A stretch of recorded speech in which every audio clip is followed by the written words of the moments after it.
What if one of the absolute darkest moments in ancient Israel's history was actually the key to unlocking some of the Bible's most profound prophecies? We're about to dive into a section of Ezekiel that, honestly, reveals some hidden truths about Israel's destiny, the identity of Jesus, and maybe even the end of the world. So I want you to just picture a city in ashes. The year is 586 BCE, and Jerusalem, the very heart of the nation, has just been torn apart by the Babylonians. Its people are now captives, dragged into exile. Their whole world has been completely shattered. And for the exiles already in Babylon, this is the moment their worst fears are confirmed. A single fugitive, after this grueling journey, shows up with one devastating sentence that says it all. It's over. But what if this isn't really an ending? What if it's actually a new beginning? What if the city's destruction is the very key that unlocks some of the Bible's deepest mysteries, revealing things we were maybe never meant to see until now?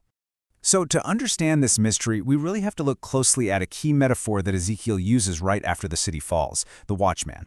Now, on the surface, it seems simple enough, but a closer look reveals something far stranger. Okay, so what's a watchman's job? It's pretty straightforward, right? You stand on the wall, you spot the enemy coming, and you sound the alarm. And if you fail, the blood of the people is on your hands. Simple as that. Now, this is where it gets really weird. In a parallel prophecy from Isaiah, we see watchmen singing for joy. But look at what they're celebrating over: the waste places of Jerusalem. They're singing over the ruins. This brings up a fascinating question. If the city is just a pile of rubble and all the human guards are either dead or in exile, who in the world are these watchmen? Well, some scholars have proposed a really startling idea, that these watchmen, they aren't human at all. They might be divine beings, angelic members of God's heavenly council, tasked with guarding the city's spiritual destiny even after its physical destruction. It suggests that even in total ruin, the city is not abandoned.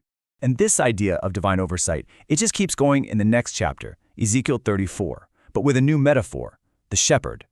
And this shift is absolutely crucial for understanding who Jesus claimed to be. So in Ezekiel 34, God just lays into Israel's corrupt leaders, calling them bad shepherds who abandon the flock. So God declares, "Fine, I myself will search for my sheep." And then fast forward to the Gospels, and we hear that exact same language being used to describe Jesus' mission. And the parallel just keeps on going. God promises to feed his people with good pasture. So how does Jesus feed the flock in the New Testament? Through his teaching. He is literally fulfilling God's own promise. The connection is unmistakable, right down to the final judgment. In Ezekiel, it's God who separates the sheep from the goats, but in the Gospels, Jesus explicitly takes on that exact same role. So let's be super clear here. This is not just some clever metaphor. The Gospel writers are making a powerful, direct theological statement.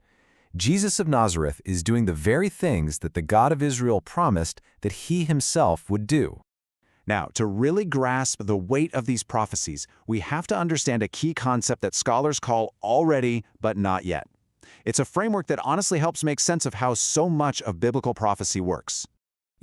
Think of it like putting a down payment on a house. You've already secured the property, but you don't fully possess it yet. It's kind of the same idea here. Many of God's promises have a two-stage fulfillment. A part of it has already come true, but the final, ultimate completion, that hasn't happened yet. And we are living right in that in-between time. And this chart illustrates it perfectly, using God's covenant of peace from Ezekiel 34. The promise to end the exile, that already began at Pentecost, when Jews from all over gathered in Jerusalem and received the Spirit. But the promise of perfect, Eden-like peace and security? That's clearly not yet here. That's waiting for a future new heaven and earth.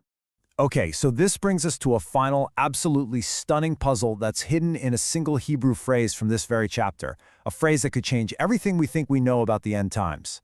The word is beitach, and it's used over and over in Ezekiel 34 to describe the perfect, idyllic safety and security God's people will experience under his covenant of peace. So in this chapter that's all about God's ultimate peace, this word for perfect security shows up 3 different times. And that repetition is intentional. It's painting a picture of a world completely without fear. And get this, that exact same word, beitach, also appears 3 times in Ezekiel 38. And that's the famous chapter describing the final apocalyptic war of Gog and Magog. a cataclysmic battle against an unsuspecting Israel. As the biblical scholar Michael Heiser points out, this connection creates a major problem. If this language describes these perfect kingdom conditions, it doesn't really seem to fit with popular theories that place this war during a time of great tribulation, right? A period of immense suffering before Christ's return. And this leaves us with a profound puzzle. How can a time of ultimate peace be the very thing that sets the stage for the final apocalyptic war? The very state of perfect security promised by God seems to be the trigger for the final battle. It really challenges us to rethink everything we thought we knew about how these ancient prophecies fit together.